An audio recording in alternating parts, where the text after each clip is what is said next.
Boogie nights, ain't no doubt. We came here to party. Boogie nights, come on now, let's get this party started. Dance to the boogie, get up, dance to the boogie, get that boogie night. It's always the best time. Boogie nights. What's up, people? Thank God for cocaine, man. Cause they was definitely on some more cocaine in the 80s, man.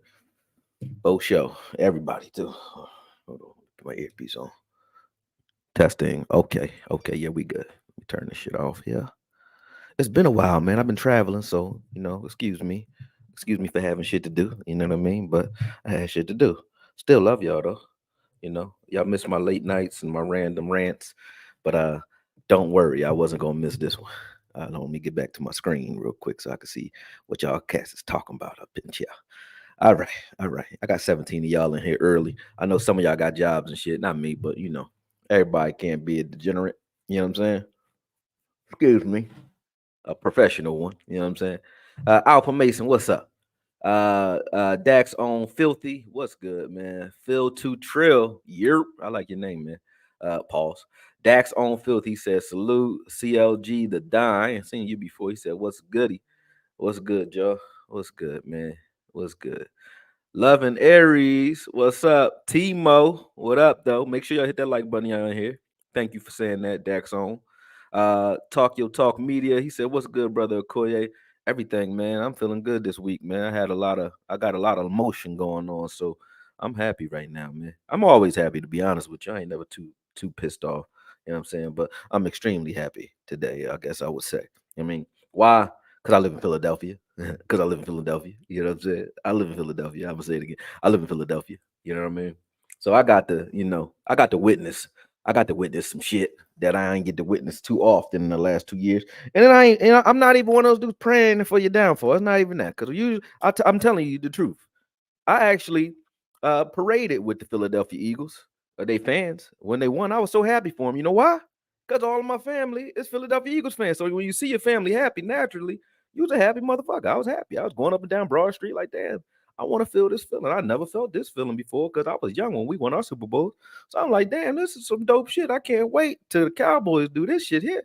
You know what I'm saying? That's what I was on. That's what I was on. But they made me feel it. They made me regret every moment of me congratulating you motherfuckers. Because for the last, how many years? It been 5 years since that happened. Y'all been acting crazy, man.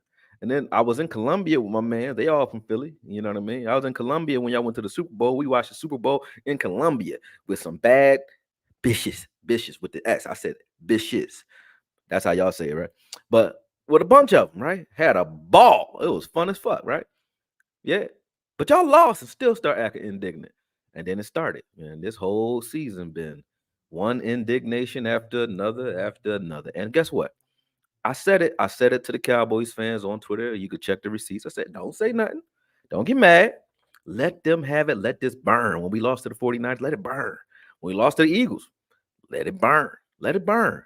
Let them have a moment. Congratulate them. Don't get mad. Reshare their shit. Talk about it. Why?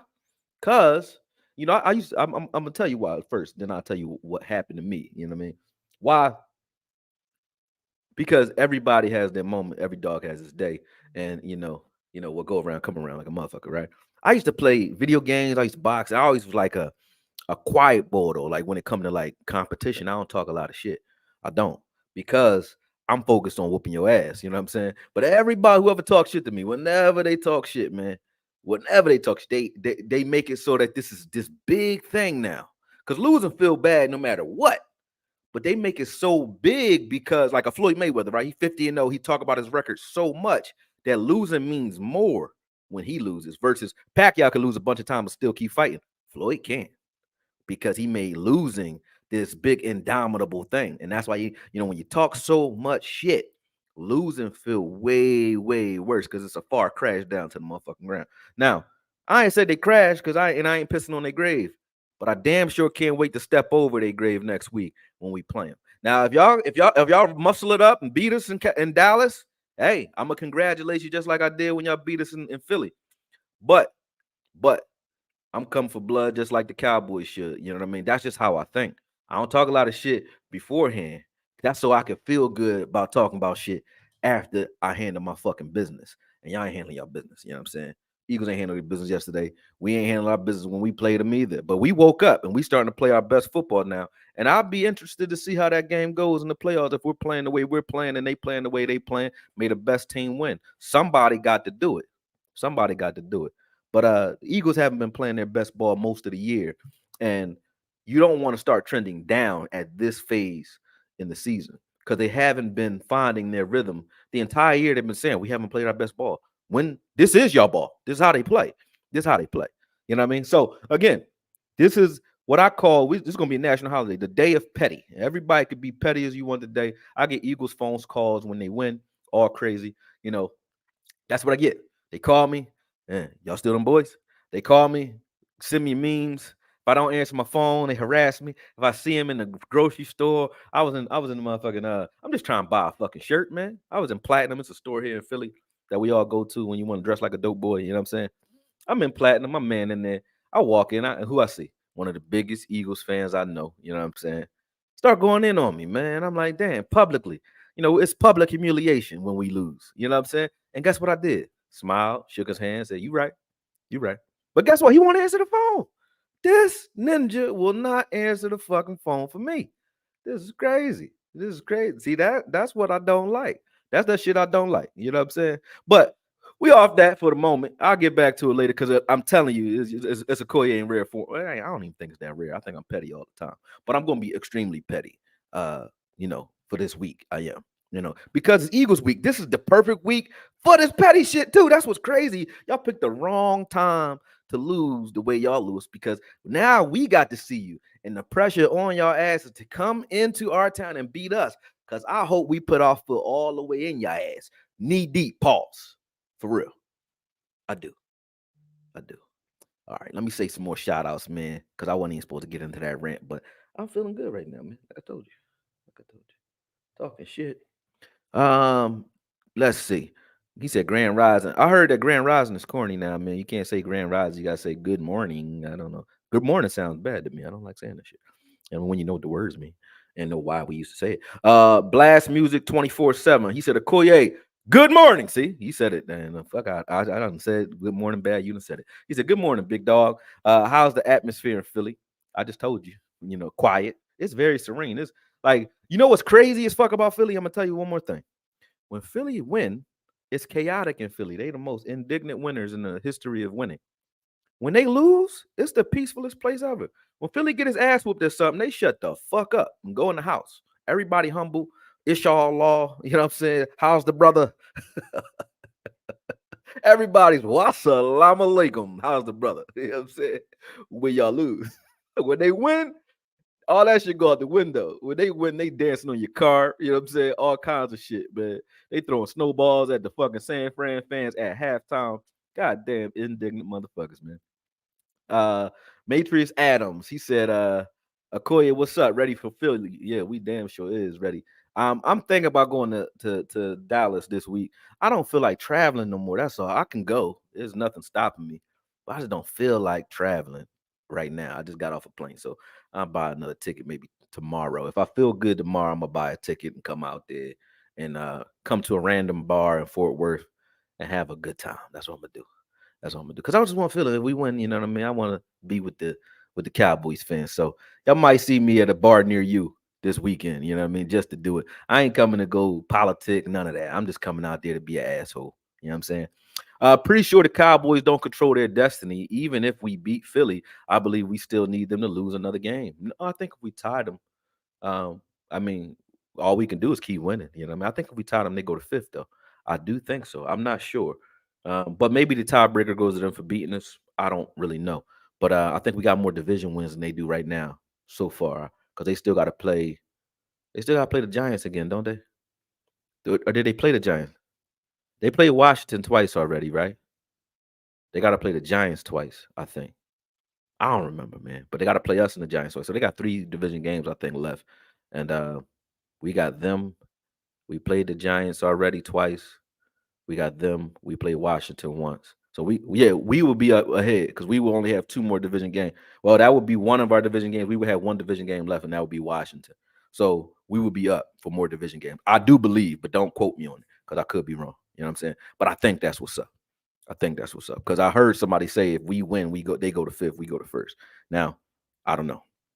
But if we do, we're gonna have to win out. You're right about that. It ain't one win and we done. We gotta hope they keep losing and we keep winning, or we all just gotta keep winning to the end. You know what I mean? It is what it is. But if we control our destiny, that's all it is. You know what I'm saying? We can win and we number one if we keep winning. This is where the ish really gets started. We beat Philly. They going to still try to say it hurts over Dak, but damn that. Dak DK4, we trust. Y'all don't want to fuck with us. Hey, DP Johnson, I will say this, man, and perfect segue actually. Let me get to this super chat first, then I get back to the segue. Y'all like that word segue, don't you? It's like a $20 word. Y'all know nothing about that. It's like when you say syllabus and shit. Like people are like, what is that? It's a curriculum. Josh Radner, what's up? He said, all we got to do is handle the rest of our schedule. We got a chance of getting home field advantage. That's a fact, Jack. And I appreciate the super chat too, man. I like money. But let's get back to it. DP Johnson. What did you say? He said they don't want to fuck with us. Oh, I was talking about Kellen Moore. That's what I was about to get into. Perfect segue. When you look at what Dak has done this season with Mike McCarthy, I think this season, if I had to sum it up to one word, and we have to do a little bit more before I can really, I don't even really know if I want to say it. Let's see. I'm going to still say the word vindication. That's what's on the line. Vindication is on the line this season for both of them. Dak having been, much maligned in the past due to the fact that a lot of us, myself included, have questioned what he could be. He's taken what I think is a good amount of time to develop.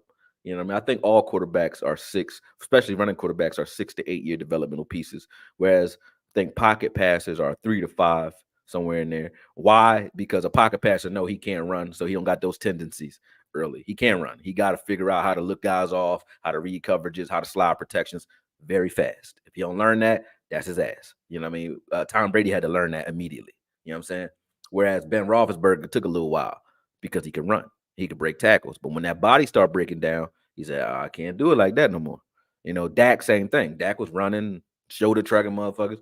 When that leg broke, his ass fell. He started running all together. Like, I can't do that no more. You know what I'm saying? So that's when you start learning some of the cerebral parts of the game that are necessary in order to protect yourself for real, because it's imperative that you do so. You need to know who's coming. You need to know where your line is going. And Dak has shown that tremendously. Now, I've been saying this for years, for the last 2 years, that Dak is showing me a lot of stuff cerebrally that were making me happy because we forgot that the dude could run, because he was doing I'm looking guys off, being a little bit more aggressive, threw some interceptions last year due to that fact.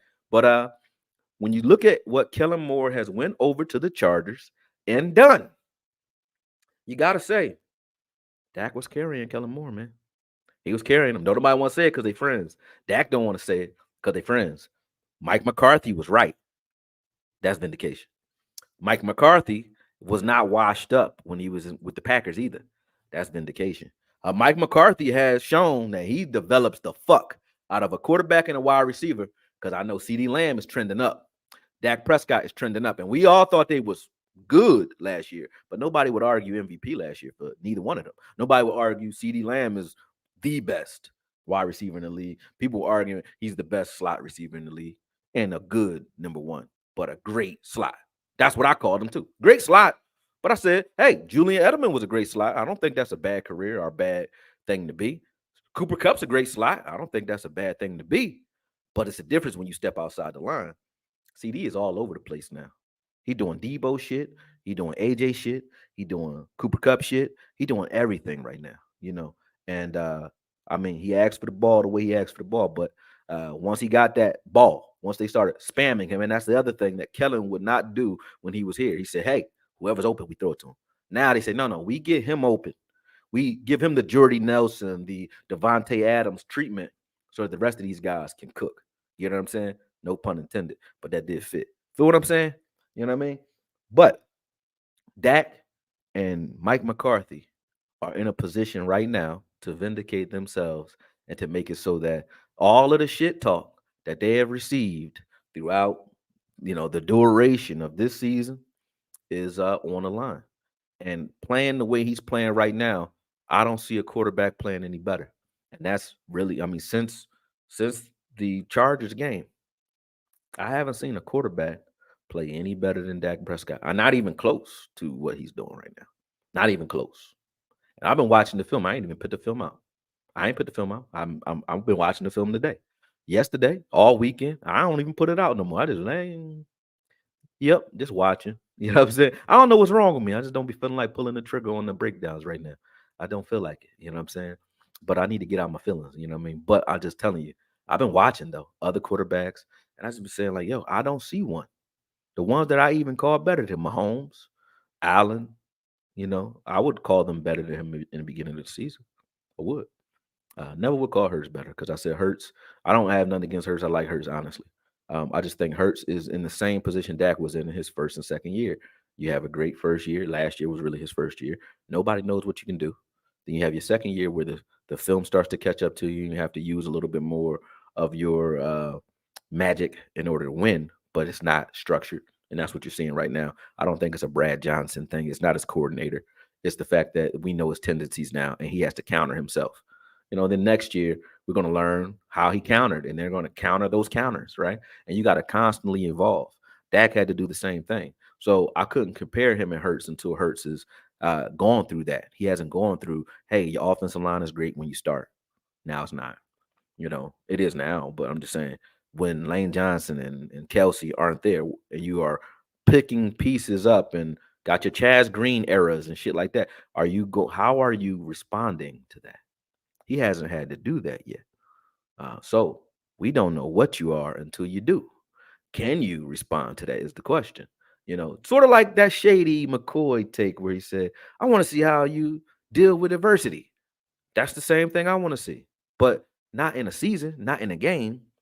I'm talking about in your career. There's different points in a quarterback's career where they have to scout themselves. And Hurts just unfortunately has not had to do that yet for himself. So, if they can keep a great team around him every year, maybe he never reaches that point. Sort of like a parent who never let his kids fall, right? But when they fall, it hurt a lot worse because you never let them take their licks early. So now they bussies. Excuse my French, but they are. You know what I'm saying? So are they raising a bussy? Is Hurts a bussy, or is he the real deal? And we won't know that until he has to deal with that adversity, right? So I think he can, but can't compare him to Dak right now. Can't. Now, but the rest of those quarterbacks, though, back to what I was saying, are not playing anywhere near Dak's level right now. And a lot of that has to do with Dak, but the other ends of that is Mike McCarthy. Like I could tell the difference between schemed open and Dak got you open, and we doing both. Like that throw to Ferguson. That was a Dak throwing you open. That was a Dak saying, "Hey, oh, you don't like Adams either? Fuck them. Watch this. I'm throwing it up to you, man." He threw it right at him, and that was a trust throw because if Ferguson misses that throw, it goes right to Adams. Adams is actually in good position. Ferguson just bodied him, boxed him out, caught the ball, said, "Bussy," slammed the ball in his face. You know what I mean? That's dope to me. You know what I mean? That's dope. That means trust. Dak is starting to trust himself. He wasn't throwing anticipation throws like that, back shoulder throws, throwing guys open. He wasn't doing that shit. Jump balls. He wasn't doing that shit early in his career. He's doing it now. But then I saw, like on the Cooks touchdown, schemed open. Dak sends the tight end in motion, flexed out wide, and it widens out the linebacker. He steps out. Brooks steps out. Guess what? That means it's Cooks going across the face, pause, of Wagner one-on-one. And he whooped his ass. That was an easy read. And Dak knew that pre-snap. I watched him do it. Those things are the things that are looking simple that are not simple to do, both scheme-wise and being cerebral enough to understand before this snap what the possibilities of the plays or the defenses are based on deductive reasoning ability. Dak is showing that. Dak is showing that. You can't deny that. He's showing that. So, Dak, to me, is the MVP of this season, especially if he goes in here this weekend, whoops the Philadelphia Eagles asses, and we go out 4 losses. I don't want 5 because I think that will put us back in the wild card. But 4 losses. I think we got one more loss in us. That's it. But if we could do that and somehow end up with home field advantage or winning this division, You got to give him the MVP with all the shit that he had to take. I don't give a fuck what he do in the playoffs, for real. But you got to give him the MVP. Now, what I want to do in the playoffs, obviously, let's go to the Super Bowl. Let's at least get to the NFC Championship game and whoop some ass. The 49ers, I ain't going to front on them. I don't lie about shit. The 49ers is the team to beat because they beat us and they beat the Eagles. They're the team to beat in the NFC. That's what we got to see. And are we good enough playing the way we play right now? I think yes. But the question is, can we do it and put it all together when it counts? And that's what we're going to have to do. No more talk on that. But that's what we got to do. But let me get some more shout outs, man. Like I said, it's been a minute, so I'll be going on rants. Y'all know how I am. He said, how did the 49ers expose Philly? They didn't let the refs get involved. Every time they got an opportunity, they just took it to them aggressively. They never took their feet off the gas. You know what I'm saying? They weren't trying to figure it out. They exposed them because when they took that lead at halftime, they came back out with the ball and they put their foot on their neck. They went in. You got to hit the gas on Philly, and you got to get them in positions where Hurts has to throw the ball the rest of the game. They took the run game out of it. Ain't no more running. Even if Hurts want to run, that ain't gonna get you there, bro. You ain't gonna run your way to a victory. You're gonna have to throw the ball. And when he gotta throw the ball all day, no, they're deep ball, screen team. Deep ball, screen team. They read deep, throw short. Read deep, extend the play. Read deep, extend the play. Read deep, run. Read deep, throw. Short. You know what I'm saying? That's what they do all day. So when you make it so that, hey, you ain't gonna get no deep shit, and we know you want to go deep because you're losing, we gonna play off coverage or over the top.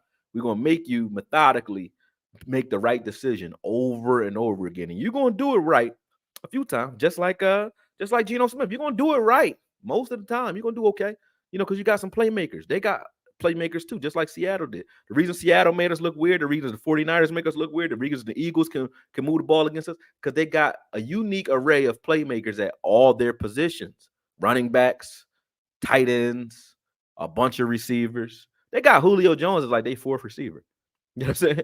That's not normal shit. What are you talking about? Then you got Ayuk, Jennings, you got Debo, you got Kittles, then you got Christian McCaffrey, then they got a backup running back to this dude who can run. You know what I'm saying? And then they got a good coordinator. That shit ain't easy to deal with. You know what I'm saying? So those teams are definitely teams that are built like that are hard to stop.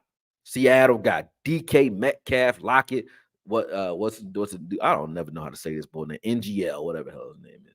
You know what I mean? The kid from Ohio State, number 11. You know what I'm talking about. Fant. They got some players. You know what I'm saying? Walker when he's playing. So they got the type of talent where if you one-on-one all on the outside like we are all the time, you're gonna get some opportunities there, especially when you're playing off so that your safety don't have to go choose a side. Everybody kind of playing off so they can, live to fight another day. That means you can move the ball in chunk yardage. That's why those offenses move the ball against us, right? That's why. But what you gotta do is hit the gas.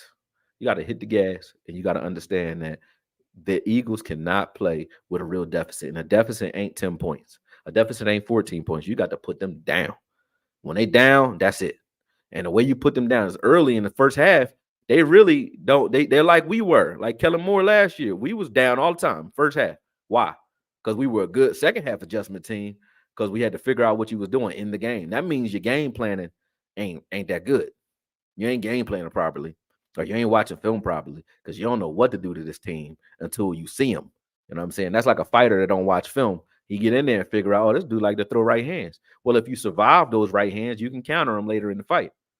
But the guy who prepares knows that you like to throw right hands from bell to bell from the first round. The Eagles don't know that. They've been trailing a lot. They've been getting their ass kicked in the first half a lot because teams know what they like to do based off of last year. The Eagles don't know what these teams like to do coming in here. You know what I mean? So they have to fight. And they're good at it. Don't get me wrong. They're a team that is built for those gutsy, performances. They always lively. They got a lot of heart. But I'm from Philly. I know how you the way you fight. You don't box nobody in Philly. You beat them to the dirt. And you stump them to the dirt. Why? Because if you just boxing, they're gonna keep fighting. They got heart, man. In the gym, too. They got heart. They will die in the gym. But you got to take them near death. You know what I'm saying? You do that to them, you can beat the life out of them. I mean, beat the fight out of them. You know what I'm saying? That's how you fight Philly. You just keep hitting them in their mouth. You don't stop. Hit them in their mouth. You got to come out aggressive, but poised, and you got to hit them in their mouth, and you don't stop. He said, "Tell them boys to cope better, Koye. What's up, JB? I seen you on Twitter say that. Jay Allentown, he said, yo, homie, Jermaine from Ben Selling put me on you. We found out when he found out I was a Cowboy fan. Keep up the content. Maine, my brother, bro. You know what I'm saying? That's my brother. That's my man's. Yeah. I ain't gonna tell none of his stories, but yeah, Maine, my man's, man. So good, Jay Allentown, man. I'm glad you're here. I tell him that you spoke up for him and shit, you know what I'm saying? But that's my brother. I'm talking about for real. Like we'd have been through some shit. That's my guy. That's my guy. Young man. Football Logic. He said, Okoye, Megatwine. What's up, Brody? Warren Duncan. He said, what's good? You right. uh, he said, hey, Carter really was crying because he know he got to see his pops again Sunday. Hey, he crying, he passionate on the field. T.O. cried about his quarterback. You know what I'm saying? Men cry, don't they? Don't they? But that shit still was funny to me. Harold, can't tell. I don't know why I even put you up there. I didn't even know that was Eastside Hero. I told you I don't give you no tick, bro. I don't give you no tick because you come here to hate. Take your ass back to Houston. Texas Live is the place to come. All right. I don't like going places I'm invited. It's a Philly habit. I like to just pop up places because I don't give you no time to prepare. Because I don't know. Somebody might want to bust my head. You know what I mean? So when I show up, I just show up. Yeah. I'll tell you what time, nothing. I just be in the building. They're like, yo, cool, yeah. You're gonna have to figure it out right now. You ain't got time to prepare, Playboy. I ain't telling you where I'm gonna be a week in advance. I don't do shit like that. I don't know. I just old habits die hard, I guess. Philly got beat and was told, now take that ass in the house and go to bed. Face blue smiling, face blue smiling. Oh, that's those must be emojis that's not showing. Let's see. Let's see what we got here. And then I'm gonna get into some more. We would temporarily hold a tiebreaker if we beat them, but if we both won out the rest of the season, after that, I believe they would hold the tiebreaker. Yeah, you're right, because they would get that other division game, and yeah, boom. I think, unless they lose to somebody else, man. Come on, shout out to the Eagles losing to somebody else. Andy Zubia, I think we don't get the tiebreaker because we lost the NFC, and they lost to AFC team. Who? I don't know who they lost to.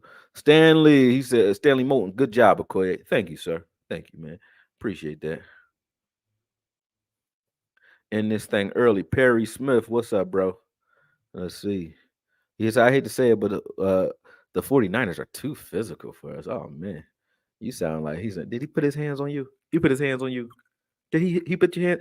How he do it? He put his you sound like that, bro. You gotta stop, bro. Y'all stop. We physical as shit too. What you forgot? We hit shit, bro. I don't know what, like, y'all listen to the narratives and y'all be forgetting what you're looking at. I watch Physicality all day, every day. Our problem is not physicality when we play the 49ers. Don't y'all remember Micah Parsons taking a lineman last playoff game and flipping his ass? You don't remember that? I remember that. Wasn't that physicality? Y'all remember in the last game we just played, C-Mac getting smacked the fuck up by Curse, by Wilson. They were just smacking guys. Now they was getting penalties for it. But that's physicality. We a physical team. Our problem is not physicality. Our problem is scheme. We be putting Micah Parsons in the wrong place when we play them. Micah Parsons should be off the line in a chess piece. Make them have to think every play. Where the fuck is 11 and what is he about to be doing? We don't know. You need to do that, and you can beat them because now they have to counter you. You're not trying to counter them. When you put Michael Parsons on the line, it messes up the integrity of this defense. Even though it simplifies the communication, it makes it so that we're now even Steve, we're playing flat and conservative. Dan Quinn needs to be a little bit more aggressive against good teams. He's aggressive against weak teams. He'll go put Michael Parsons in the middle of the field against Carolina, but then against Seattle, he put him on the edge. Why are you doing that? Make them have to deal with the same shit Carolina had to deal with. You didn't do that. He on the edge now. He out scheming himself. Even though he's a genius, he's out scheming himself. But them being too physical for us, after they played us, Debo didn't survive the next game. C-Mac didn't survive. They started lose. They lost 3 games after they played us. Why do you think that was? Because everybody got fucked up playing us. Give yourself some more credit, man. You think that the Cleveland Browns did that. Debo was hurt playing us. He ain't do shit against us either. C-Mac didn't really do much either. He got hurt playing us. He got hurt playing us. You know what I'm saying? Trent Williams, suddenly next game, he hurt too. Why? Because they had to ice the fuck up after that game. They was all fucked up. It's all fucked up, man. Huh? Remember that victory? Y'all remember that? Yeah, I remember that. They did. Maybe you can make the playoffs. All right, let's see. Been so proud of Dak this season. I think McCarthy deserves a lot of credit for bringing out the best in him. Well, he only did it with Aaron Brooks, Aaron Rodgers, Brett Favre, Joe Montana. He only did it with everybody that he's ever coached. I don't know why people think that the nigga can't, bring the best out of a quarterback. They was disrespecting that man something vicious. I'm like, yo, he only did it everywhere he's ever been. Everywhere. Now they wanted Sean Payton. I like Sean Payton, but Sean Payton did it once. He did it with Breeze. McCarthy has done this with everybody he has coached. There is no quarterback that was coached or that played under Mike McCarthy that didn't reach his pinnacle under Mike McCarthy. There's not one.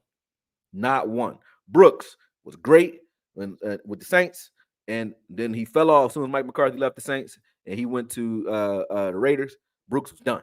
When Brooks went to the Raiders, he was done. He only lasted like a year and a half after that.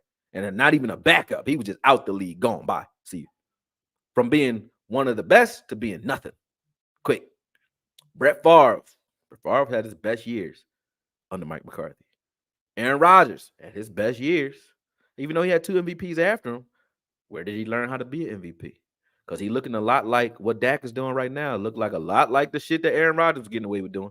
You know what I mean? What? You couldn't find him. You couldn't figure him out. He's moving in the pocket. He knew when to get rid of it. He had that 2.3, played under the 2 point. He must have learned the shit somewhere. Every receiver that he's had, every receiver that came through Green Bay, we remember their names. How often did that happen? Greg Jennings got a TV deal. He went to Minnesota after that, still was balling. You had Devontae Adams, still one of the best in the league. You had Jordy Nelson, one of the best in the league. You got Cobbs that's still getting money. You know what I'm saying? To this day, he's been everywhere, still getting money, still viable. Why do you think this is? Because he understands how to play football. He's from that Mike McCarthy tree. You know what I'm saying? Donald Driver, James Jones getting money on TV right now. Where you think all these people, why you think all of these receivers, they all played during the same era. How the fuck was all of these receivers being good under one guy? Come on, man. Give him his credit. Give him his credit. Okoye with the actual factuals. Yeah. Appreciate that. CD looks bigger and stronger. He's also a better route runner this year. It's a lot easier to be a better route runner when you know where your leverage is and you getting put in positions where you got automatic mismatch. I be seeing the mismatches. I'm like, they got CD on what's the name? On fucking Reed Blankenship? Bayard is covering CD? How are y'all getting this? It's a Cunningham is covering CD? How is this happening? Because they're moving them around and they're creating mismatches. Yeah. Based on the defense that you come out with. Like, oh, that's what you want to run? Watch this. Put CD over there and watch what happens. And they whooping ass. So you look a lot better running routes when you got mismatches that your coordinator's creating and your quarterback knows how to create. You know what I'm saying? He knows when you're open before you even open, just based off the alignments. He knows who the fuck about to be open. He know how to get through a double team based off of, hey, I know what y'all about to do in this play. I ain't surprised with the double team after the snap. Pre-snap, I know what they're doing. It's a lot easier for you to get open because now you're getting those opportunities that you wouldn't normally get. CD had an opportunity in the end zone where Dak split 3 people in the Seattle game, and it just went straight through his hands because CD was surprised that he threw that shit. But that would have been a great ass. That would have been, man, he'd have caught that. Man, I'd have probably threw some in my own TV. I probably need to buy a new TV right now. You know what I mean? I probably would. I ain't going to hold you. But I'm just telling you, man, that is a lot easier to run routes and get open when you not only optioning, but you got scheme too. Kellen just say, hey, you got talent. You going to get open. That's the way Linehan was. You got talent. Dez was just throwing, they were just throwing jump balls to Dez. Dez, they was never like, let's move Dez the fuck around and get Dez on this guy, or let's put Dez on a drag route. Let's rub some rub routes for Dez. Dez was running straight lines. Just throw the ball over his head. I got you. You know what I'm saying? Hey, throw it a slant. I'm going to break a tackle, put my foot in the ground, fuck you up. You know what I'm saying? That's what Dez was doing. That's not scheme. Kellen is that guy. Everybody was running option routes because Kellen like, hey, all y'all do what y'all do to get open. Amari Cooper would have killed in the scheme because Amari Cooper was getting open in Kellen's scheme because he was getting open by his goddamn self. You understand? You understand me? Y'all don't get it. Y'all get it. But when you got scheme and talent, you hard to beat. That's why 49ers so damn hard to beat. See, Eagles got talent, no scheme. 49ers got scheme and talent. It's hard to beat. It's hard to beat. I mean, but we could do it. We could do it because they got to deal with the same thing we got to deal with. He said, what about Jordan Love? Jordan Love ain't under Mike McCarthy. What are you talking about, sir? I don't know what you mean. Huh. Let's see. I don't know what's taking Shaq Leonard so long to make a decision. These dudes be acting like females sometimes with the attention seeking stuff. I don't think it's nothing to do with attention seeking, bro. I think he's just making the right decision for his family, bro. But I don't care what he does. If he comes here, great. I really think they need to play Evans more, to be honest with you, whether he's here or not. Now, if Shaq Leonard is here, that's the other thing that Dan Quinn is a little stubborn about. Yeah, I like what I got out of Bell. I think Bell, if you want to just keep Bell on the field all day, then get rid of Curse. Pick Curse on the bench. Let the two real linebackers play, not named Clark. So Clark, sit down. Bell, you can go to Will, and you put either Shaq Leonard if he comes here at the mic, or you put Evans at the mic, right? If it's just two, you put Evans and Clark out there. On third down, Evans and Bell out there. On third downs, you could put Clark out there if you want to. Clark has made no plays.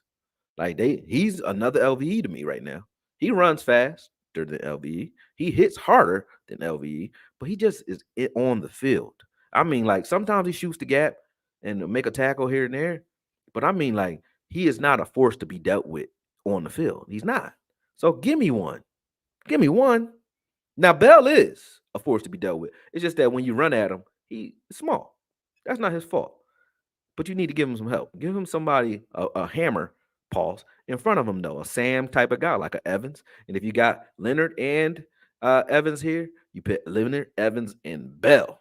Bell will be your Curse, and you do your thing from there.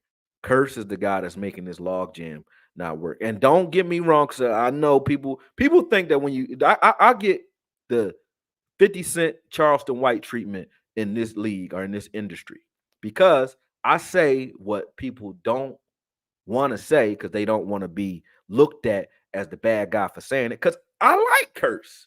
Don't nobody want to say this about Curse. That's why the coaches want to let him play. But Curse is not better than Wanye. Curse is not better than Bell. He's not. The things that you ask Curse to do, Bell can do for you. The things that you ask Curse to do, Wanye could do better.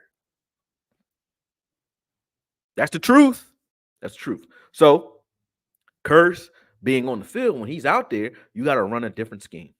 You got to run something different. Like we come out of our 3-4 base that stops the run so well when Curse is out there, usually.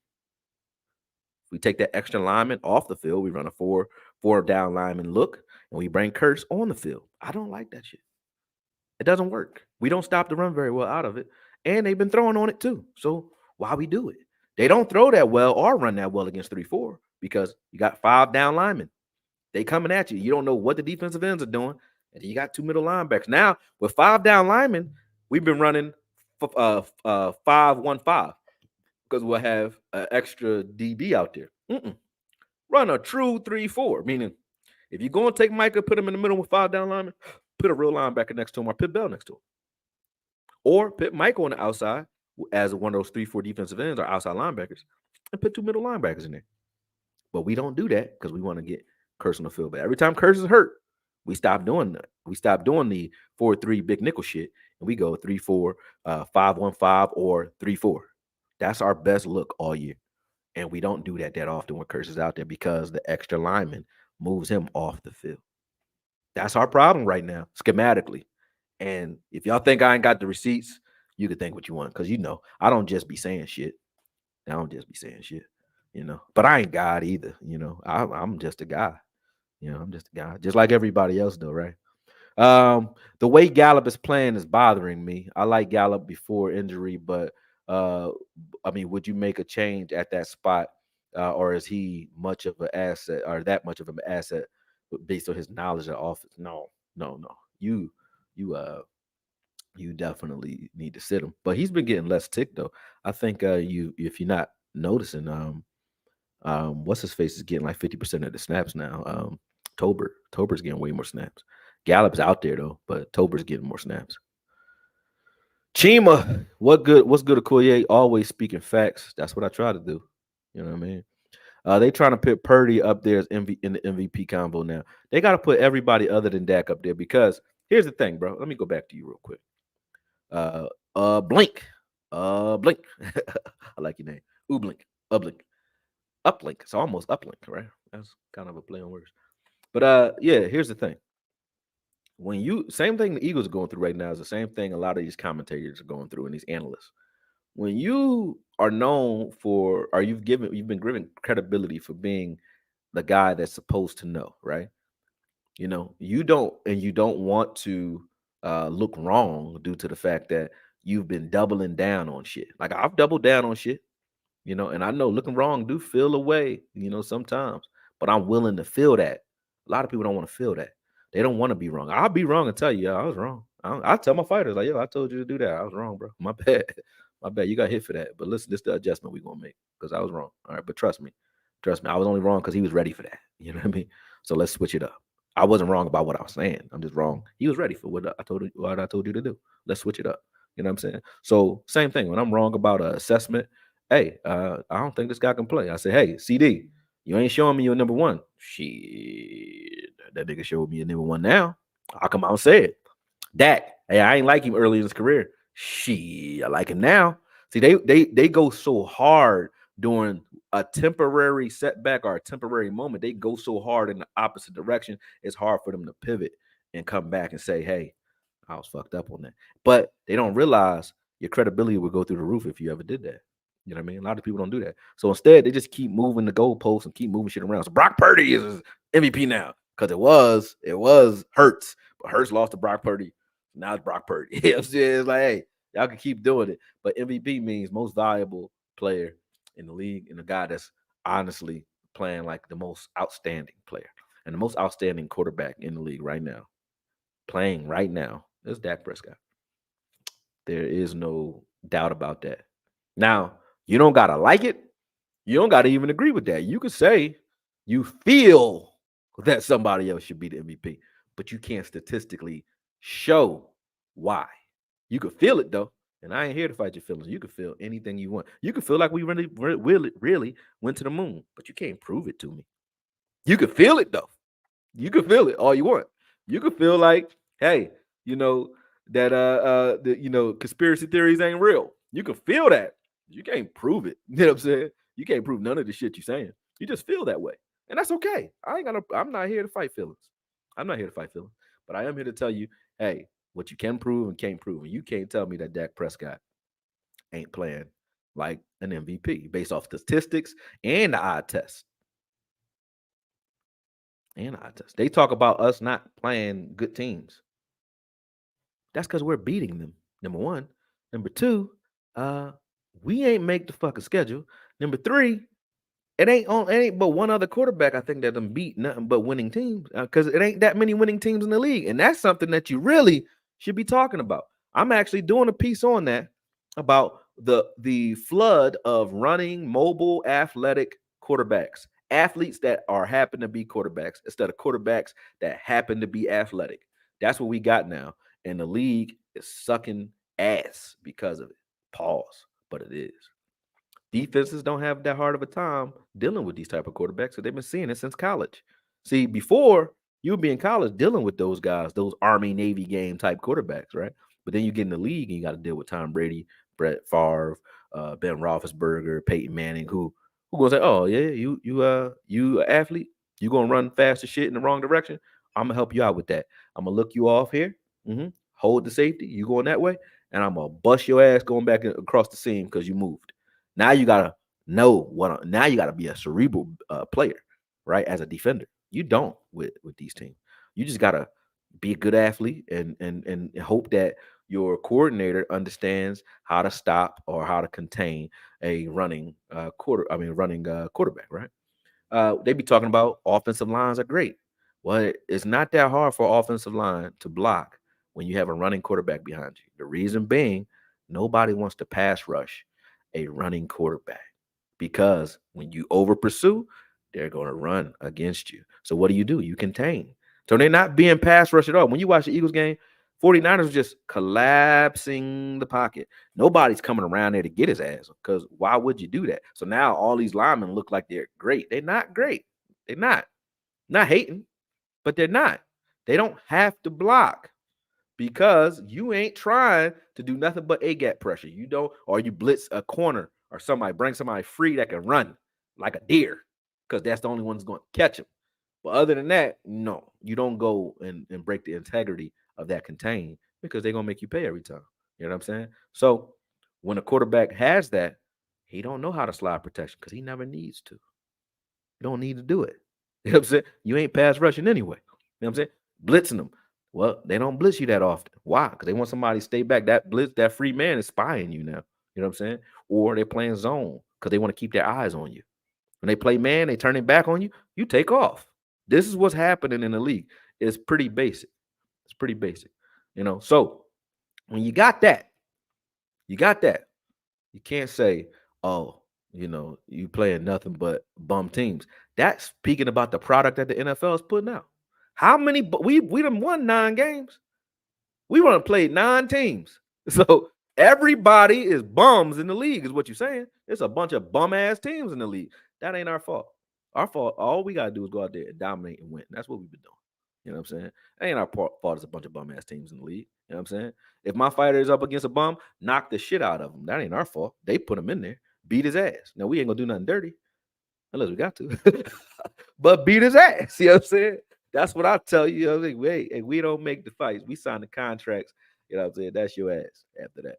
You know what I'm saying? Shout out to Hawk Harmon. We got a fight January 27th, too, here at Harris Casino in Chester. Any of y'all that's local, you know what I mean, that's close to the tri-state that happen to be following or watching, definitely DM me and get yourself a ticket, man. Come out and see it because he going to knock the shit out of somebody. Yeah, he going to knock the shit out of somebody. That's what he do. All right. 46 likes with 150 people in here. That is crazy. That's what I got right now. Hold the fuck on. Hold the phone, motherfucker. Stop playing with me, man. Y'all better not have done that to me. Let me see what we doing over here. Stop playing, man. If that's what it really is, I'm gonna be mad as shit. I got 97 likes. It's not that bad. 97 likes and 200 of y'all in here. Come on, man. Come on, get the likes up, man. Stop playing. Get the likes up. That's disrespectful as shit, man. Don't get caught up in my monologues. Hit the like button. Come on, man. It's 206 of y'all here. I got 97 likes. That ain't even fair. And y'all ain't paying no money. So if you ain't gonna pay me no money, definitely hit the like button. What we doing? Eagles D gave up almost perfect QB rating to Purdy, 148.8. Everyone is cooking their secondary. Yeah, he had 300 yards against them, 27 for 19, 4 touchdowns. And it wasn't even like he shouldn't even have the light for that. That should be Jennings. Jennings just smacked dude and ran into the end zone. Debo just caught the ball. Debo do not like them. He really don't like them. He don't like us either, but he really don't like them. He do not like them. I like Debo though. I like how he play. Like Debo is an evil ass receiver. He set the tone. Yeah, somebody got to set the tone. Ain't that what Martellus Bennett said? At some point, somebody got to set the tone. Yeah, I mean, he set the tone. I like that. He's a motherfucker, and he catch the ball and try to run through everybody's face. You know what I'm saying? Hey, not gonna lie, Miami is an L for us. I don't know what the fuck we gonna do against Tyreek Hill. Hit him in his mouth. And I ain't gonna lie either. Ain't nobody an automatic L when they soft. If Miami is a fast team, but they soft. You know what I mean? Do I think we got what it takes to deal with Tyreek Hill's speed? Nobody does. But that ain't how you beat them. You know how you beat Miami? Tua. We can get to Tua.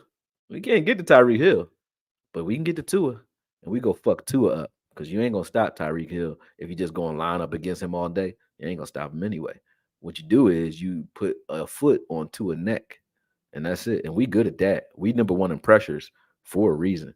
So they got to deal with that. And pocket passers, I ain't scared of pocket passers unless they got motherfucking Trent Richardson blocking for them. I ain't scared of pocket pass. I can't wait to see Jared Goff. Can't wait to see Tua. You know what I'm saying? If you in the pocket, we can beat you. Our problems come into play when we deal with running mobile quarterbacks, especially ones that can throw. Look what Geno was doing. You know what I mean? They hard for us to deal with. That's Dan Quinn's kryptonite. True. Pick play screen, throw it up deep, the whole passing game. That is it. Damn, I ain't getting nowhere with these comments. Y'all comment a lot. I ain't nowhere near the bottom. All right, let me go back. Let me see. I'm only reading like long comments. Let me see. Salute to Dak's work ethic. His current level of proficiency is what we hoped for 3 to 4 years ago. Let's dog walk these pigeons, or those pigeons. Yes. Our run defense and run offense is still too soft for those top teams. Might be too late to fix that. It all falls on Dak. I think our run defense is okay. I think that personnel wise, sometimes you come out there and you pick the wrong. Like, you got to think about it. You can't come out there with a big package, pause, a big formation to try to stop Seattle. So Seattle can run a little bit against us because we were playing big nickel trying to stop the pass. And you're going to get something on the ground when we're trying to stop the pass. That's what happened in that game. But if we know we have to stop the run, like we're playing more of a physical team like the 49ers, I think we can stop the run in those cases when we know that you want to run. When you're not a run team, we go out to stop the pass and we'll give you some run. That's what you saw. When you see us giving up run plays, it's we giving you that. We not coming out with a formation that's automatically suited for physical run play, our power run game. You know what I mean? But we can do it. I'm listening to Philly radio all day. They about to go crazy. Yeah, let's do it. That's a good idea. What's up, Okoye? TP from North Carolina. The Eagles getting ready to get some more get right. Facts. Yeah, let's give them some more. Okoye, do you feel we need more thumpers on this team? We got a lot of thumpers on this team. We don't have them at the right positions. We got a bunch of thumpers in the front line. D-Law can hit. Wanye can hit. Shit, Kurtz can hit. Wilson can hit. Hooker can hit.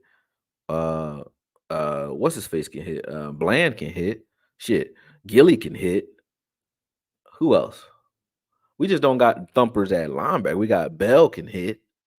Clark, yeah, he ain't a thumper. You know what I'm saying? He is a flower, but he can hit when he get there.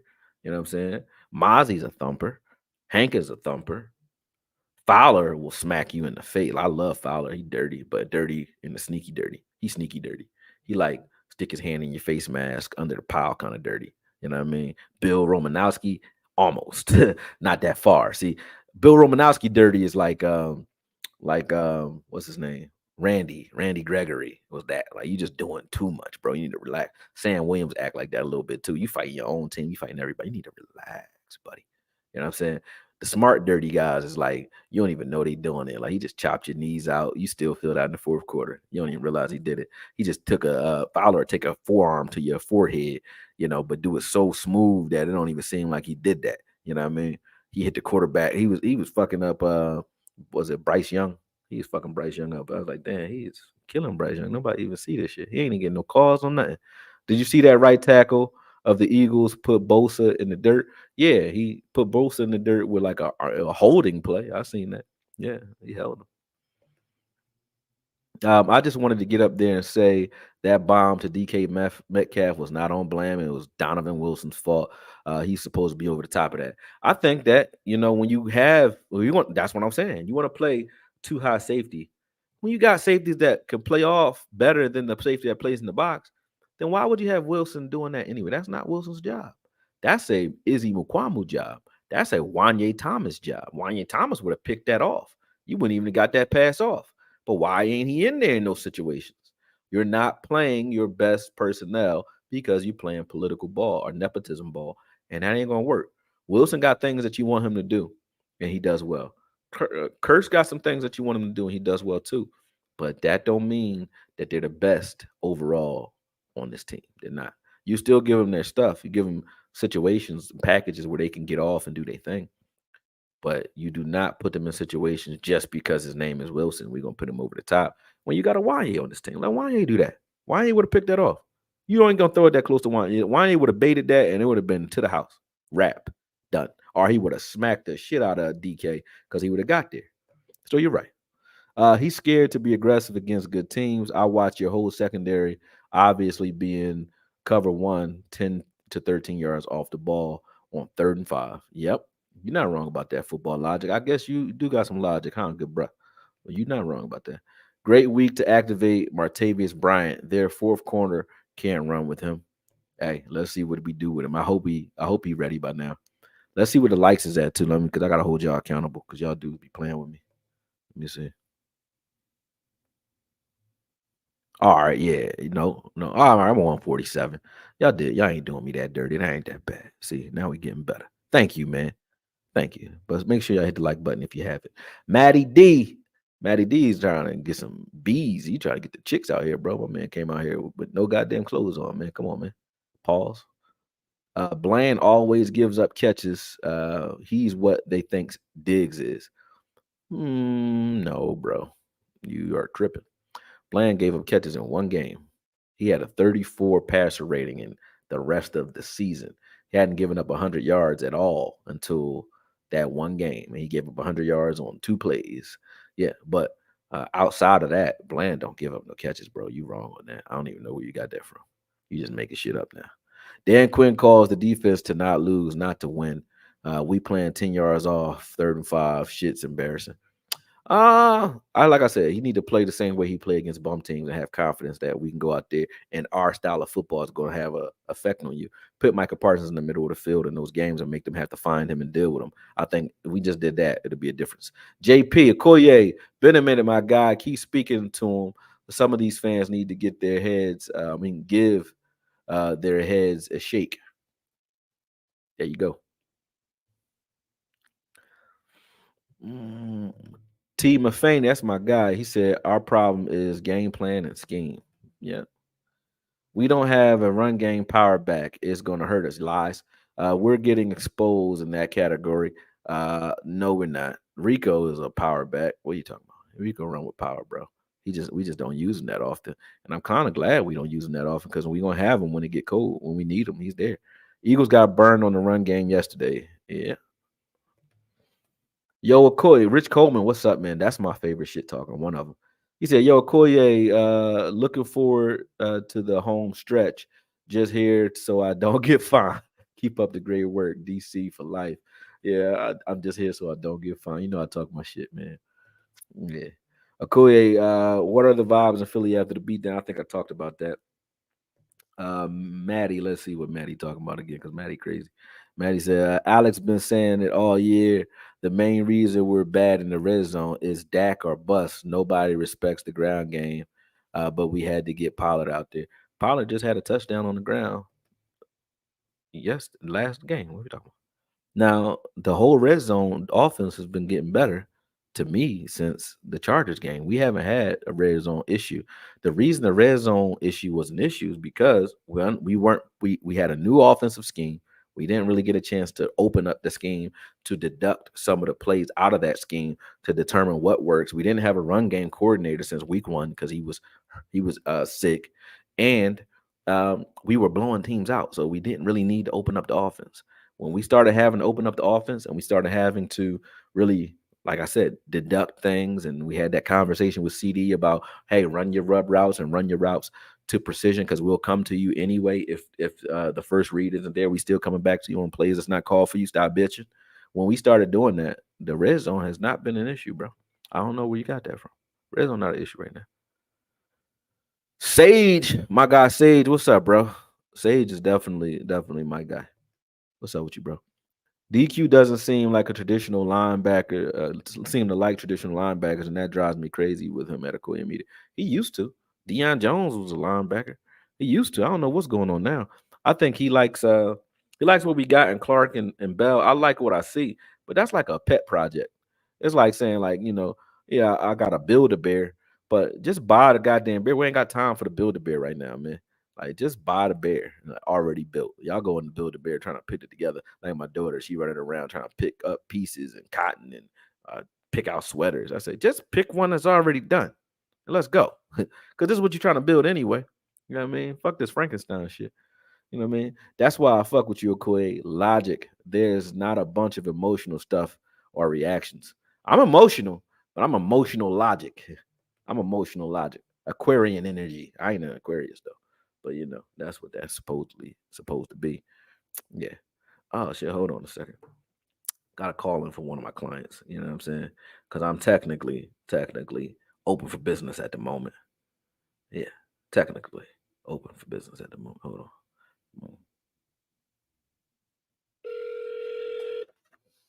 Welcome to HHA Exchange. Press 1 for calling. Press 2.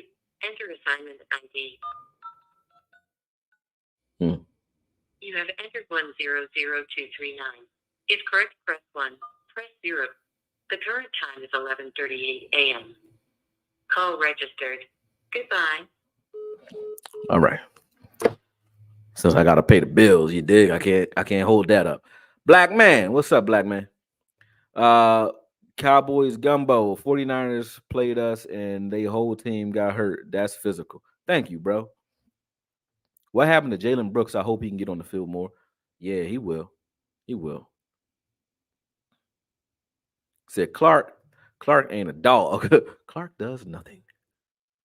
Uh-huh. He said Curse is paid. That's why I don't give a fuck what you are, man. If you paid and you playing like average, then get off the field. Now, Curse is not a bad player though. That's not what I'm saying. Curse has made some plays for us in the run game, but Curse is dinged up, and he's trying play to play well enough to keep these young guys that's nipping at his heels off his heels. So he's getting back faster. He's rushing himself back in there. His back still hurt. He's still not running full speed. He's not changing directions because he's injured. I got a back injury right now.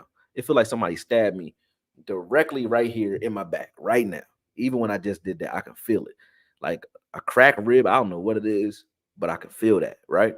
So trying to run full speed like that when I'm taking hits and throwing another grown man around, that's hard to do. So I think that's what his problem is. I don't think Curse forgot how to play ball. I think he's really hurt, and he's trying to play through it because he knows if he sits down for 4 games, he's not getting his job back. That's what's happening.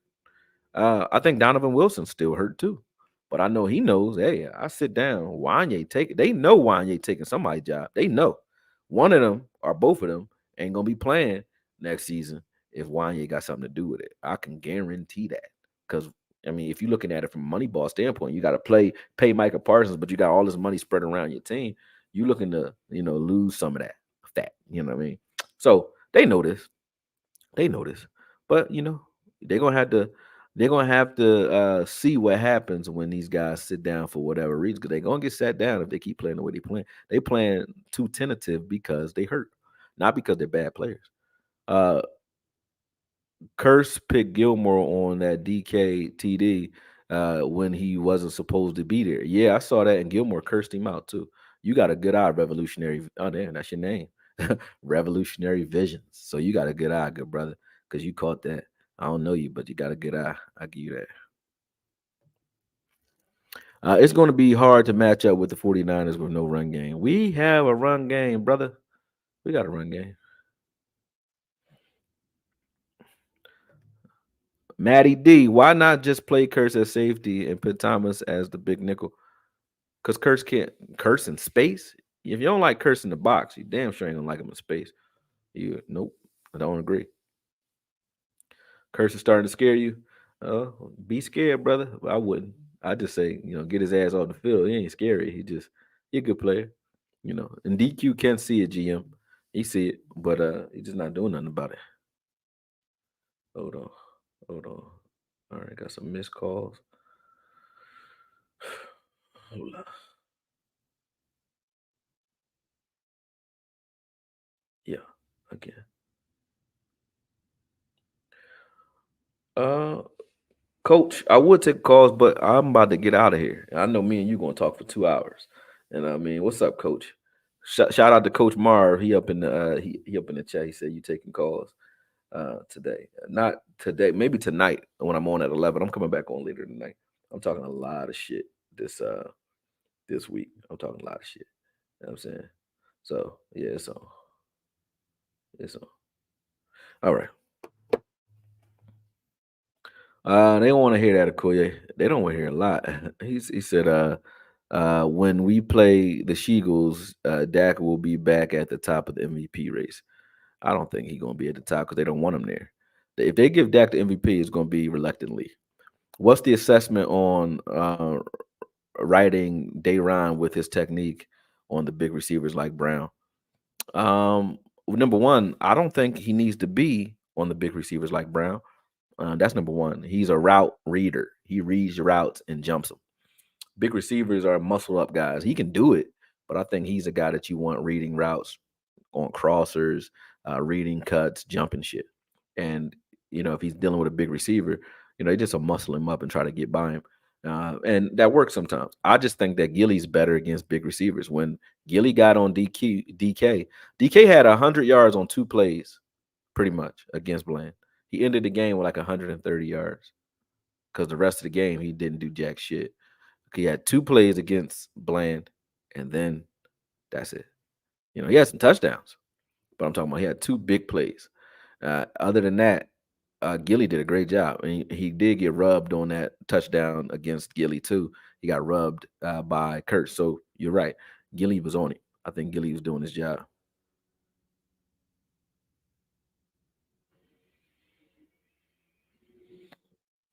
All right. To your point earlier, we went in the opposite direction from the 49ers game. They lost 3, and we started our win streak. Facts. I think somebody gave me well, HK said it's been a minute. Keep up the good work. Thank you, HK. Coach Mar, what's up, my OG? Why do the world think Philly going into Jerry's world to destroy Dallas? I don't know. I don't think they ever destroyed this at home since Hurt's been here. I don't think so. What's up, Eddie? David Holden, are you sure we control our own destiny? I mean, I think it. I mean, they say, as a man thinketh, so shall he be. Okoye, was Dak carrying more? All the analysis say Herbert is better than Dak, but Herbert doesn't seem to be having as good a year as he was having prior to Moore. That's an excellent point. Yeah, that's an excellent point. He said, "Quit treating Okoye like a side chick." Yeah, man, stop treating me like that, man. We breaking down some Philly today, or breaking down some of the Seattle game, or just chilling. Yeah, I'm not doing breakdowns live right this second. I got some content that I'm going to get into though. That's what I'm here for. So I'm about to spend another hour and a half, but I don't want to do it live because when I do the live breakdowns, I don't go do the private breakdowns because I already did it live, sort of, and I don't go in on my private ones the same way because they've already been talked about live, and I don't know, it's duplicitous if you want to say that. Yeah. So now I just go and do the private breakdown. That's why I'm not jumping on with Coach Marv right now. Otherwise, I would do it. Hey, Okoye, sorry for the late arrival, my brother. How's the mood in Philly, my guy? We coming next week, baby. We coming, baby. Yeah, the mood is quiet. It's serene. I said this already, but it's serene in Philly. Philly is a city that gets loud when they win. They super loud. They evil when they win. They like the sorest winners I ever seen. You know what I mean? But when they lose, it's super serene. I think Seahawks were a bad matchup for our secondary DQ tried to minimize big plays. I think we match up with the Eagles better than the Seattle receivers. Seattle just got a lot of receiving talent, you right? But any team with 3 good receivers is going to give any team problems. That's really it. They have him. And DK is like AJ. He's an explosive, big receiver. Okoye, I hit that like button. LOL. I can see the Eagles losing 3 in a row. Seattle is a physical team like the Niners. Yeah, Jay Recruiter, appreciate that. The Eagles got to wake up now because now the teams smell blood, and the teams they playing are not the teams that they were beating before. They talk about us not beating a bunch of good teams. They beat some good teams, but they beat them barely, and these teams were giving them their best shot. Now, after the Niners, and then you play us, if we beat you, then you got to play Seattle, and you got to go and play uh, a division team in the Giants who ain't got nothing to lose, nothing to lose but to try to make you lose. You know what I'm saying? So they got to play some teams too. You know what I mean? They got to deal with, I think, the Cardinals too. So they got to play some teams that got nothing to lose, and they got to play some teams that's tough teams to beat. So um, could they go on a slide? I hope so. Knock on wood. Will they? I mean, that's up to them and the teams they play. All we could do is handle our business. You know what I mean? So that's more so what I'm worried about. Handle our business, and let's not you lose no more games if we can. And wherever it's sliced, that's where it's sliced. Like the ball never fails. You know what I mean? The ball don't lie. So if we supposed to be number one and we handle our business, we will be number one, regardless of what happened with the Eagles. You feel me? Philly fans are garbage as fuck, sore winners, even saltier as fuck losers. Uh, Only when it comes to football though. I think basketball, like I'm a 76ers fan.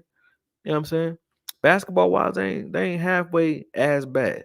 But Eagles fans is just different. And none of y'all even from Philly. Half the people that be out there talking crazy, that ain't what Philly like, man. You don't see Philadelphians out there. They ain't real Philly. Cause most of the hood ninjas is in the hood. They ain't coming out the hood to go no goddamn game unless they bosses. You know what I mean, most of the people you see outside the game is from Delaware or from the county where you can't even get off 76 or 95 because they all flooding into the city during the game. Because that show you how the so-called suburban middle class really is. They classless because those white dudes that be down there is not Philadelphians. They not from here. That's why they don't mind acting so crazy here. They throw snowballs at you because they know they ain't gonna be here for a second. They'll spit on you. That's why they'll do it. You know, what I mean? But show what you really are. You know what I mean? So those guys coming from the burbs, they would never walk around in Philadelphia. They're not even Philadelphians. They would never walk around in Philly, and especially acting like that. They would not. They wouldn't do it. You know what I'm saying? I walk around Philly with a Dallas Cowboy jersey on, and I let people know when I meet them, I'm a Cowboy fan. They're, oh fuck, but because I know y'all ain't really built like that. Nobody really is, unless you got a whole group of crazy motherfuckers with you. You ain't that crazy. You ain't that crazy. Running the ball on Philly kills their pass rush. Philly last three games, Philly run D, 168 yards, 173 and 146. Do this and Dak eats. Coach Marv, you are a genius. Coach Marv don't be wrong about his takes though. He'll send them to you. He's straight on point. All right, we're almost at to the bottom of these chats. Let's see. He said, I honestly think Kurt's really playing through injury. He is. So early draft talk, I'm not doing it. I mean, read what you said though, but I'm not doing it. I think you dive into the film on Jeremiah Trotter Jr. from Clemson. I do like him. Remember, your boy Drew from Brooklyn said this. I will remember it, but I'm not jumping into no draft talk because I feel like when you jump into your plan B, you're not worried about your plan A. And right now, plan A is let's get to the Super Bowl or let's get to the NFC Championship game and let's ball. I don't want to think about after that, you know what I mean? Because I don't want to bring that forward too fast. No disrespect. Ricky Castro, accumulated knowledge over years of experience. My guy been rocking with you for years, fam. You are the best, transparent, and most logical analyst out. Put some respect on his name. Thank you, sir. Thank you, sir. I used to feel like cringy when people give me those type of compliments. And I realized, my therapist told me, when my brother died, I had a therapist and shit. And she was on point. Shout out to Rachel Poles, man. But she said, you got imposter syndrome. I said, what the fuck is that? When you don't think you're supposed to do good, like when people tell you compliments, you get mad, or you be like thinking they want something. When people tell you, but what you hover around motherfuckers is evil, and it's like not because you like evil people, it's because when people say crazy shit to you, that they are being honest. You know what I mean? So you don't have to figure out where they coming from. You know what I mean? But I learned that. So I started saying, hey, accept the goods, man. So when I win a game, I don't care. I accept the good. And when somebody give me a compliment, I accept it with grace, man, and humility. So I appreciate that. Thank you. To be honest, people don't realize the Eagles been getting a lot of help from the Zebras, including the non-call false starts and so on. Yep. Yep. Choctaw, peace, man. Talk to you later. Okoye, do you think that they really threw out Texas Coast offense? No, I think they built on it and put but to act like Mike had nothing to do with it, is as some say or are saying, it's crazy to me. Yeah, they don't want to give Mike McCarthy no respect because they want him to be a doofus that don't know nothing. Because that's what they've already stated. He don't know nothing, right? but he's been successful everywhere he's been. And this is definitely a Texas Coast offense because I see guys getting schemed open in ways that we have never seen. So I give him his credit. I remember how offended Philly was when they were underdogs at home. Yeah, but now they got blown out. Facts. Okoye handle or business and stand on business. Yeah, I guess I know what you mean. It goes by division wins, or if it comes down to it. Yeah, no, I know. Zach Luna, that's my guy. Zach Luna always on some G'd up shit, man. But you calm, like he's smooth ass criminal, man. Philly wins close games against winning opponents. They're clutch. Dallas does the same thing? Question mark. They struggle. We should be. They struggled, and we should be worried. Um, if you want to say that, I also look at it like you got different times to get hot. Dallas is hot. We haven't played juggernaut teams since Philly, and when we played Philly, we didn't struggle. We actually went out there and played ball.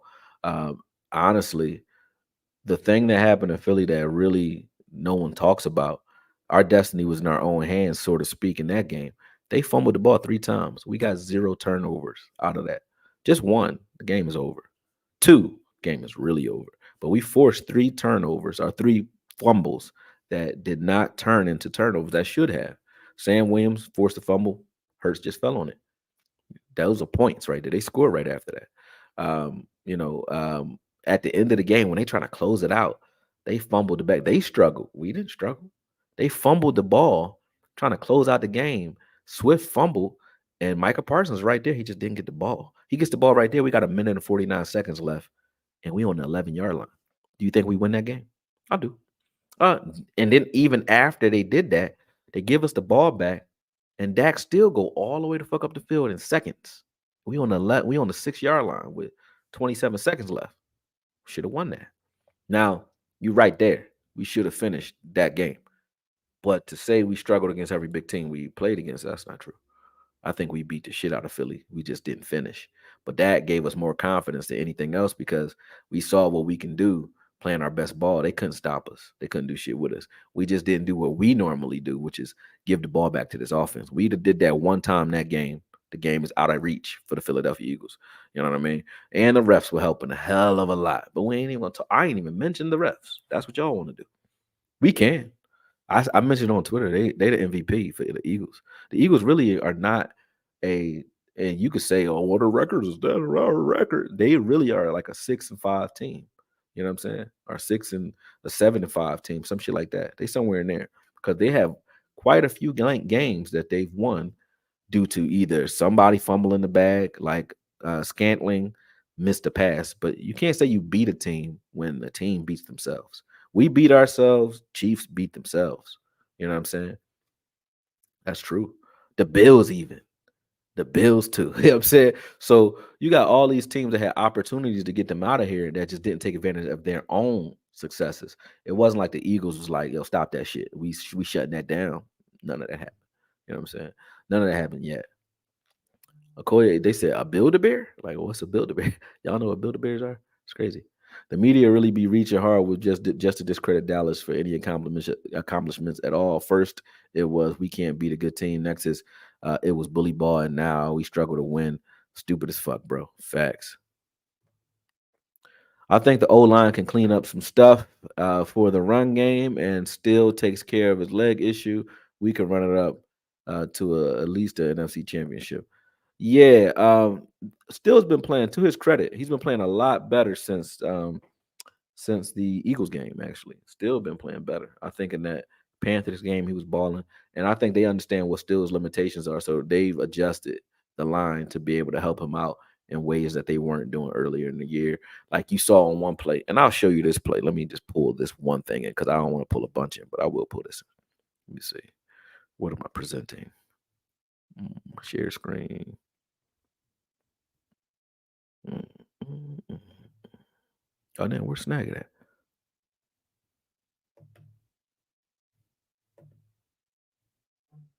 Hmm.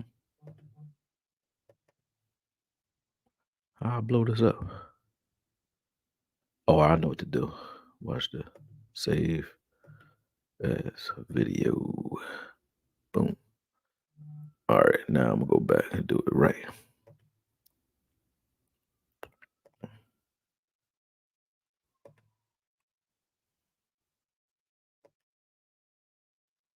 Video file.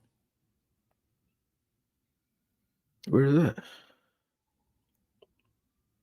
Oh, there you go.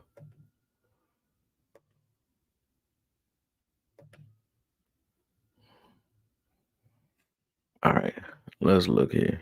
There's one play in particular. Where is that? This is let me see, where is that? It was early in the game.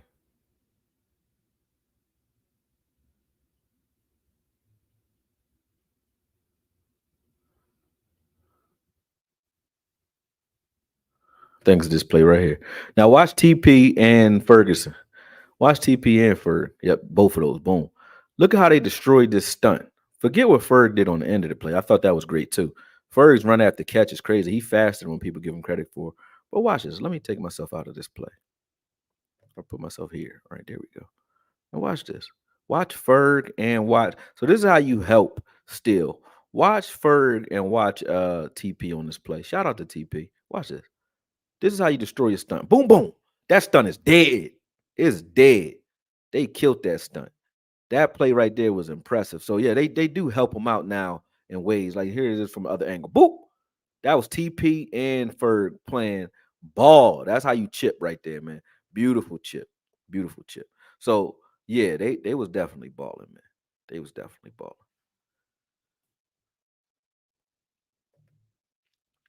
All right.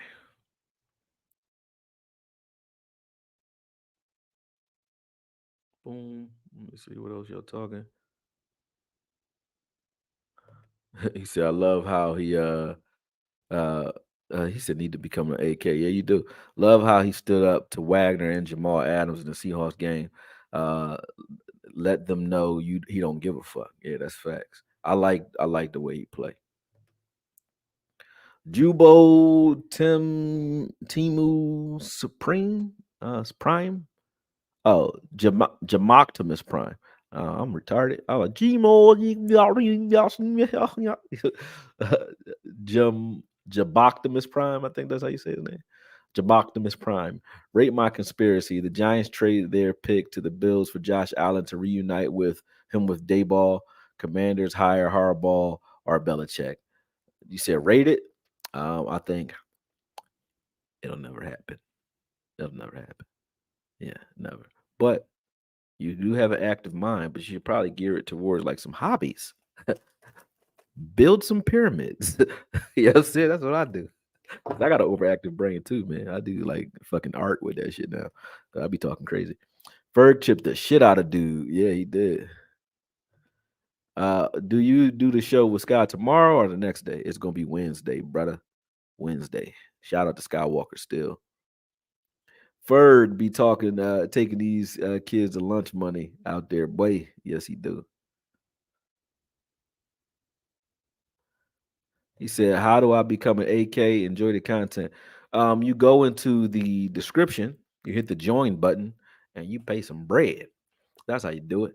Or you could just subscribe, or you can cash app me. You can do whatever you want. You know what I mean? But yeah, definitely go in there if you want to join as a subscriber or a member.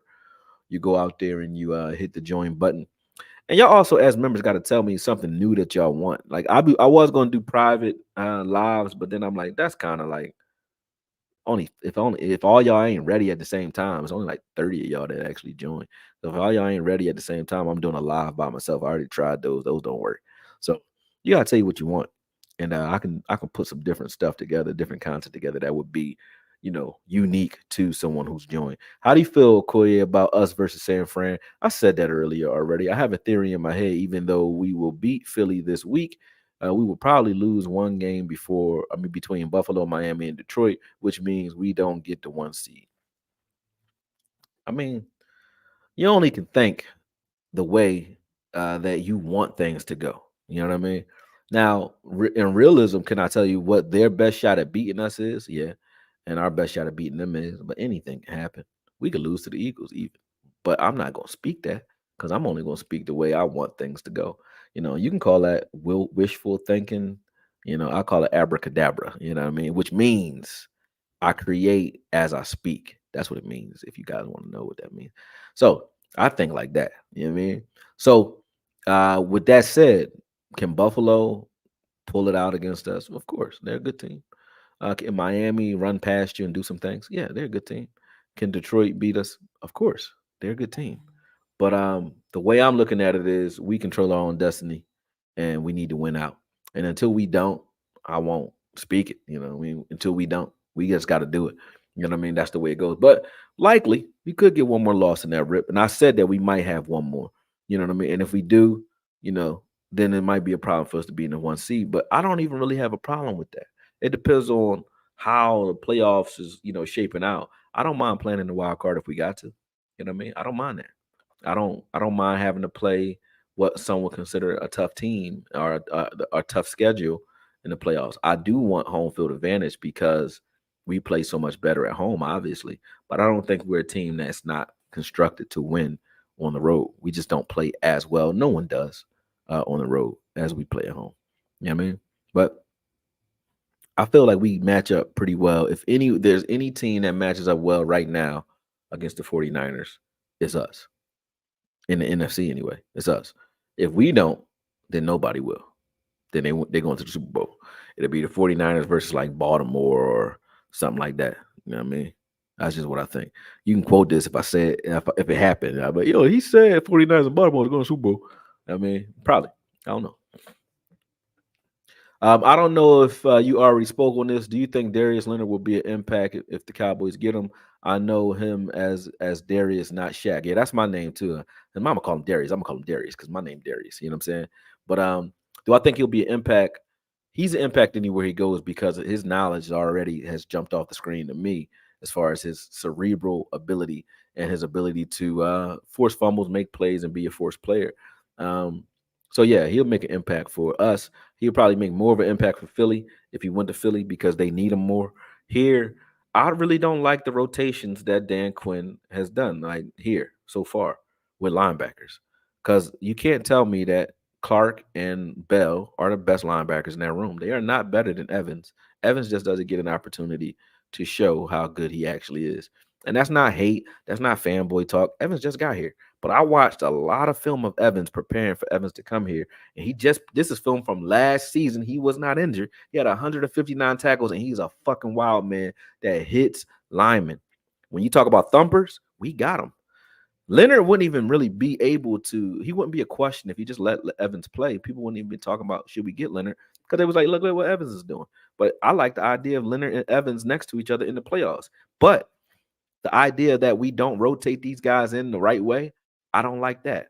So just having Evans as a rotational guy, having Leonard here just as a guy, I don't like it. Because I think some players need to get in the mix. They need to get to the flow of the game. And the guys that we let get into the flow of the game are the guys who really ain't linebackers anyway. You know what I'm saying? Bell and Clark. So that's how I feel. I like Dan Quinn. Great coach. But personnel wise, it's a head scratcher. There's 4 or 5 guys that are on the field at all times who shouldn't be. Dorrance Armstrong, I like you. You want to run 3-4 and put him up as a stand-up defensive outside linebacker sometime? I'm okay with that. But Sam Williams should be getting his tick, to be honest. Most of it, especially when we only run 4 down linemen. Hey, Fowler don't get to play. Why? Because Michael Parsons always on the edge. But guess how you can make them all play? You could put D Law at D3-4 defensive end with Hankins in the middle with Oso outside of that. Now those guys, now Osa's not affected by double teams anymore because D Law and him are balancing that line out. Those three can, man everything. And then you have Fowler standing up outside with Parsons standing up outside, cool. Or Fowler standing up outside with Sam Williams standing up outside, great. Parsons in the middle of the field next to an Evans. That's what you should look like. We don't even try that at all. That doesn't make any sense. That don't make no sense. That don't make no sense. Don't like this shit. We have plenty of talent that we don't get on the field enough that will change games, but we put them in there in spots. But we act like we can't find a way to get them on the field, and that's because you're trying to shove all of them into a scheme that doesn't fit them. This is a 3-4 team. Nobody can argue that. When you have a lot of pass rush talent, linebacker talent, they got a lot of linebackers, you run 3-4. You got a lot of defensive linemen that are physical, like Chauncey. Chauncey's a rotational guy. You put him behind Osa as a 3-4 defensive end. Stan Williams, a flex guy. They can play outside linebacker, stand up, or 3-4 defensive end. D-Law, Tank. It's a guy that can stand up as an outside linebacker, 3-4 defensive end, 4 tech. He could do that too. You know what I'm saying? Micah Parsons, anywhere you want him, all up and down the line. And if you got 3-4, he can do that. You can put him anywhere. He can make an impact. You know what I'm saying? So when you got this type of defense and you're not running 3-4, it's because you're being stubborn to the scheme or you're trying to get certain players on the field that don't need to be. So Kurtz being on the field at certain times, head scratcher.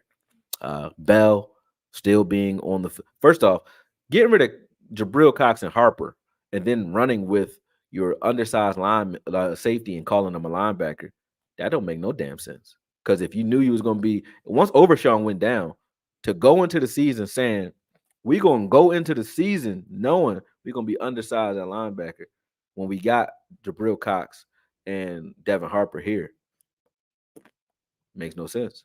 To keep calling LVE a great player makes no sense. So there's a lot of shit that's head scratchers to me that be going on. Izzy Mukwamo playing the way he played in Tampa Bay and not seeing the field this season unless it's bum time makes no sense. None. So there's some shit going on, but I'm not here to complain. Not today. All right. All right. Let me see. I got a super chat in here. He said, I'm a 76ers fan too. Shout out to you, Okoye. Keep letting us know the real with our Cowboys. That's a fact. I appreciate that, brother. Warren Duncan. What's up, bro? Uh-huh. He said, I don't get why Wanye is to get more burn out there. That's facts. All right. So now that we done touched on all that, you know what I mean? Real shit. When you look at, just to recap and what I went over, because I know a lot of you weren't here an hour and 30 minutes ago. But when you look at the things that Dak Prescott has done and the things that he's put on tape and the way he's progressed year after year, gotten better and carried this team, you can't deny that Dak Prescott is the MVP. I don't see quarterbacks playing better than Dak Prescott is playing down this stretch right now. They have not. Now, if he done it one game, did it 2 games, he did it in, a game here or there, or he was a front runner in every game, I would say it's some stuff I need to see. But Dak has played in every style. He played from behind last game. He done played in great games. Even the game he lost to the Eagles, I think he played some of his best ball in that game. So Dak has been playing in a way where it's like, you can't say it's Dak that's not winning these games. You can't say it's Dak that's not coming up and doing what he needs to do to keep us in games. Not at this point. Dak is the reason this team is moving. He's the team's lifeblood right now. Right. So with him and the way Mike McCarthy have not only played but called certain games, called certain formations and scheme things open, I think that both of them are vindicating themselves. That's what I said earlier, and that's what I mean. And they'll continue to do that. They will.